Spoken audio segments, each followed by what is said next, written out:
ఇవాళ ఈ యొక్క ఆ భాష ఏమిటో, ఆ గోళేమిటో కాలము మన వెంట రావాలి కానీ కాలం అది మన తెలుగు చలనచిత్ర పరిశ్రమ ఒక్క పరిశ్రమకే ఉందని. ఒక్క ముక్క అర్థం కావడం లేదే కాంతం. నీకు ఆయన చూస్తుంటే మన చిట్టి గుర్తు రావడం లేదా? లేదండి. ఉన్నాయంట. నేను ఇంకా చాలా మొహమాట లేకుండా ముక్కుసూటిగా మాట్లాడే మనిషిని. కలవను కూడా ఎవరిని, నాకు నచ్చని వాడిని.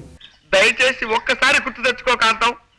నాన్న చిట్టి అని నువ్వు నోరు తెరిచి అరిచావంటే వాడు కథాపేసి పారిపోతాడు, మనకు మనశ్శాంతి లభిస్తుంది. కష్టం అండి. మన చిట్టి ఎప్పుడు ఇలా కథలు చెప్పి బాధ పెట్టేవాడు కాదు. అందరూ మంచి ఎనర్జెటిక్ వాళ్ళు ఉన్నారు ఇక్కడ అంతా. పోనీ ఈ శబ్దం వినిపించకుండా ఏదైనా వాయిద్యం వాయించుకుంటావంటే ఈ బూరా ముట్టుకుంటే మళ్ళీ పిలుస్తా దరిద్రుడు. చాలా ఉంటుంది మాకు చేయాలని, కాకపోతే సరే వస్తాయి. ఇప్పుడు ఏం చేస్తాం, తప్పదు. కథ విను. నాన్నగారి నుంచి కూడా ఎన్నో వైవిధ్యాల పాత్రలు అయితేనేమి, వైవిధ్య కథాంశాలతో అయితేనేమి ఎన్నో చిత్రాలు చేయడం జరిగినాయి.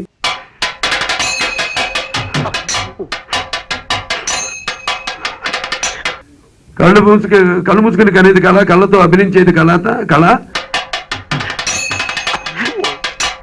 నిద్రపోతున్నప్పుడు కనేది కళ, నిద్రపోతున్న జాతిని మేల్కొల్పేది కళ అని.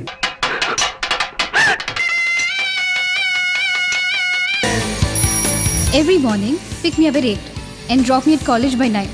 And again, pick me up at 3. 6 వరకు టైం స్పెండ్ చేస్తాను. సాటర్డే మొత్తం నీది, సండే మొత్తం నాది.